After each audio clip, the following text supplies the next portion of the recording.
What up, Fight World? It's your boy Ego, and I'm back with some more boxing. Now, a fan, or actually a couple people asked me to do this video, so I want to cover the topic. It's something that is interesting in the sport of boxing in the heavyweight division. It is the return of Lennox Lewis, LL Cool Britain. Sorry. So, it's not a definitive thing, nothing set in stone. It's something that's being tossed around. Basically, it seems that bidders and just the boxing public in general, they don't feel that there's a strong enough competition for the Klitschkos. They've been dominant for so long. The American heavyweight division, mm, it looks like it's shaking up and shaping up, but it's still going to be. It takes time to build fighters. That's what a lot of people don't realize. Like the process of becoming confident to be like a lineal champion, that takes certain experiences, certain training camps, certain fights, certain opponents, and everything to become that. I know there's more belts in just in general in boxing, but still, to be at that level where you're the undisputed, it takes time. So for someone to beat a guy like the Klitschko's, you have to keep in mind like barring a huge punch, like knocking these guys out or something.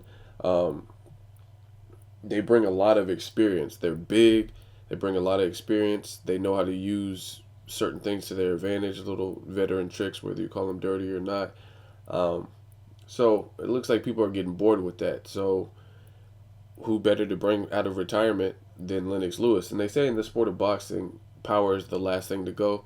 Lennox Lewis obviously is a heavyweight. He's big himself. He's 6'5". Um, Initially, I guess he said $50 million is what is needed to bring him out of retirement. And I guess he's been offered the $50 million, but now he's doubling it. He said, like, initially I said 50, but upon further review, I was considering my legacy and I went out as an undisputed champion. So for me to come back years later, over a decade later, is going to take more money and they're going to have to double that. So it looks like he's trying to cash out. Um, can't really blame him. I mean, if I had been, I don't know, if you're inactive for that long, and then to come back and potentially mess up your legacy, it's gonna take some motivation. He said he can get ready in 6 months, and I don't know. This fight may or may not take place. I don't know how much they're gonna give him, but especially after Vladimir Klitschko's last performance against Povetkin, it has a lot of people up in arms about how good he is. I still think he's good. I think that was one of his sloppiest performances that I can recall from either of the Klitschko's. But it is what it is. It happened. We all seen it. It was a lot of clinching, a lot of holding and pushing down. Povetkin was game and he showed heart, but he didn't really do much to make it a tough fight for the Klitschko. So Lennox Lewis, he's a different animal. Like I said, a lot changes though. After, I mean, you've seen guys like Ricky Hatton. Granted, he abused his body during his off season after he retired after the Pacquiao loss, and he came back and he looked good in spots, but he also looked like he had stamina issues. So it's a different ball game when you're fighting someone who's been fighting routinely, like the Klitschko's, who bring a lot of experience, and you've been out for 10 years or whatnot. So I don't know how Lennox Lewis would look. I don't know what he's done in his off season, how much weight he's gained. I've seen pictures and stuff. Um, it looks like he watches the fights. I see him on Twitter all the time and that kind of stuff, responding on all the big fights. But who knows what he's done in his off season? I for sure don't. I don't know what he's been doing, if he's been drinking, how much weight he's gained. So I don't know what it's really going to entail for him to get up to fight a Klitschko. He's focused on Vladimir. Obviously, I think Vitaly is the better of the Klitschko, so I'm pretty sure since he already beat him and he had some difficulties with that fight, I don't see him wanting to come out of retirement to fight Vitaly. So he's just kind of chalking it up as I already beat this dude, so I'll beat the other brother, which to me is the easier fight if he's going to come out of retirement and fight either Klitschko. Um, I think Vladimir would be an easier opponent, especially with the way the first fight ended. I don't really understand why people are so up in arms about the Lennox Lewis Vitaly Klitschko fight. It was a good fight. Lennox Lewis definitely had moments, oh shit moments, where he looked fatigued and out of shape, and you didn't really know.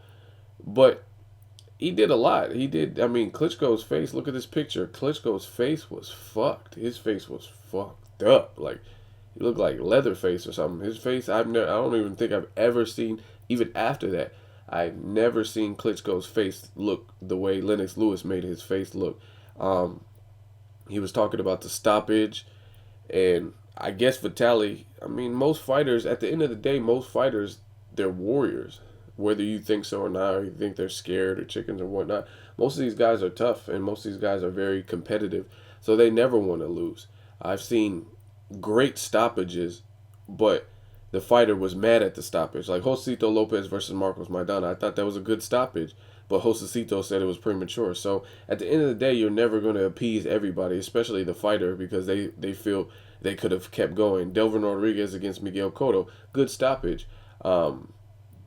You could have said, yeah, he could have recovered, but at the rate things were going, did it look like he was going to make a rocky comeback? Probably not. You know what I'm saying? So at the end of the day, it is what it is. I mean, some people are never going to be satisfied, especially the fighter. So, of course, Vitali didn't want the fight to stop, but I think you guys let that gas you up and determine your opinion and your outlook. But the fact of the matter is, Lennox Lewis opened up a fucking vicious cut. It wasn't a headbutt, to my knowledge. It was a punch, and it was nasty. And imagine having that cut on your face and then repeatedly getting hit over and over and over again, not just by anybody, but a heavyweight, someone who was undisputed champion and hadn't lost since probably Hasim Rahman.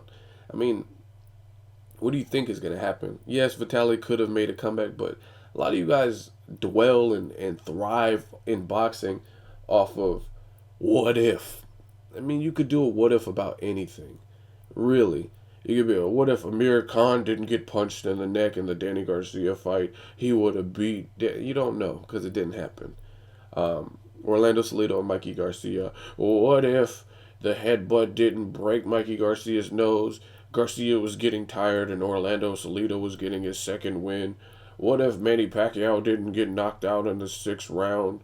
He was going to kill Marquette. Like, come on, man. Like, at the end of the day, that didn't happen. So, stop trying to be Nostradamus or rewrite your own future of what would have happened. You weren't in the ring. You weren't in either of the fighters' corners. You probably weren't even at the venue. And you want to allude to what would have happened. And really, we don't know because it didn't happen. So, as far as Vitali Klitschko, I thought that was a good stoppage. Lennox Lewis was on board. I know Larry Merchant was trying to drill Lewis about it. But his face was fucked up. And I've seen a lot of heavyweight fights, and that was a nasty cut. So, it is what it is. As far as Klitschko fighting Vladimir, shit, do it. I mean, it can't get any worse than Povetkin and Vladimir Klitschko was. You know what I mean? And Lennox Lewis, if he can get in shape and everything, I think he's still going to pose probably a bigger threat to a Klitschko than a lot of other people. Like Deontay Wilder, he's good, he has power, but he's like very wide and like he swings like crazy, and I don't know if he'd be able to capitalize at this given moment. I don't know. I have to see more. Tyson Fury just got floored by Steve Cunningham, so I don't know if he's ready for a Klitschko. He has to fight David Haye in February, so I don't know, man. I don't see Lennox Lewis fight being any worse than Manuel Charr fighting Vitali or Tony Thompson getting knocked out by the Klitschko. Like, I mean, shit. There's been worse matchups to me. You know what I mean? Canelo versus Josecito Lopez. That was a mismatch from the gut. From the moment I read that, I was like, wow, that's the fight. Like, Canelo's way too big for Josecito.